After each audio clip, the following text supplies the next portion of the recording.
coronavirus is a pandemic that is changing how we live. On January 19th, the first case of COVID-19 was identified in the United States. On March 4th, there were now 159 identified cases in the United States. Today I'm going to inform you about the origination of COVID-19 and how some countries are taking measures to prevent it.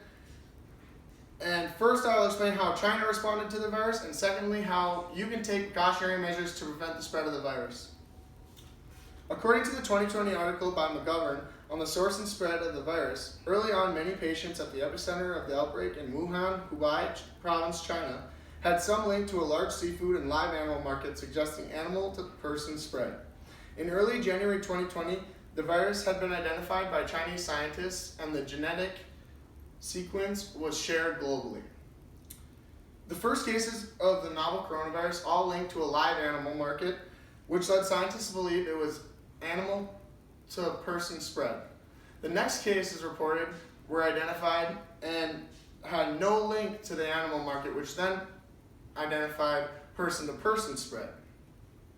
The virus is known for community spread, which means it enters a community and infects everyone within the community. And the SARS outbreak was identified in 2002 in Guangdong province of southern China. This virus was related to the MERS virus, which originated in Saudi Arabia in 2012. According to the article by Eric J. Rentz called Viral Pathogens and Severe Respiratory Syndrome, the SARS virus could be treated with silver salts but lacked the bioavailability.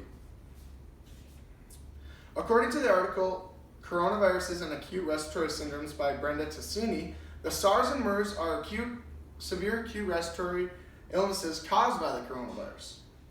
The novel coronavirus was originated in Wuhan, China, with a population of 11.9 million.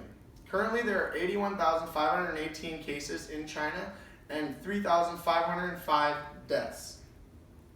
According to the timeline of the coronavirus pandemic by Eric Taylor, on December 31st, the government in Wuhan, China, had confirmed to health authorities that they were treating dozens of pneumonia cases. China responded to the pandemic by using extreme lockdowns, which made it easy for them to have the level of cases plateau around February 29th.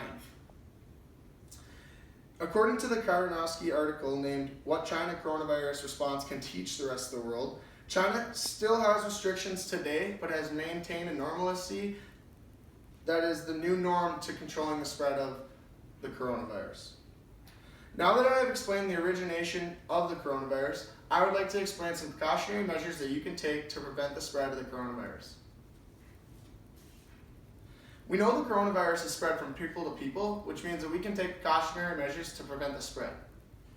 According to the CDC article named How to Protect Yourself, the best way to prevent illness is to avoid being exposed to the virus. The virus is thought to spread mainly from person to person within 6 feet of each other, and when exposed to people that are infected, virus respiratory droplets from the infected person can land on the mouth or nose of a non-infected person, which then will infect them. A person can be infected with the virus without showing any symptoms for up to 14 days. If one thinks that they have maybe contracted COVID-19, the best way to control and not continue the spread would be to monitor and quarantine yourself. When monitoring yourself, you want to look for symptoms such as dry cough, tightness in chest, shortness of breath, fever, or a lack of taste and smell. If you are showing these symptoms, you are to quarantine yourself for at least 14 days. And when quarantining yourself, you are advised to use your own bathroom and not associate yourself with anyone. To help prevent the transmission of COVID-19, there are many general precautionary measures that you can take. General hygiene, including washing your hands for at least 20 seconds or using an alcohol-based hand sanitizer, can prevent the spread of the virus on your hands or from germs.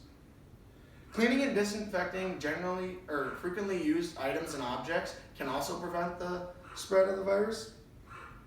And when ordering essential products, such as groceries and medical supplies, make sure that you disinfect the boxes that they come in before you bring them into your house. As well as practicing clean and sanitary, you should also practice good coughing and sneezing etiquette, which means covering up after yourself. Today, I informed you about the origination of the novel coronavirus and how you can take some precautionary measures to prevent it. And in conclusion, this novel coronavirus is an epidemic or a pandemic that is hitting us hard today. Do your part to prevent the spread. That's it.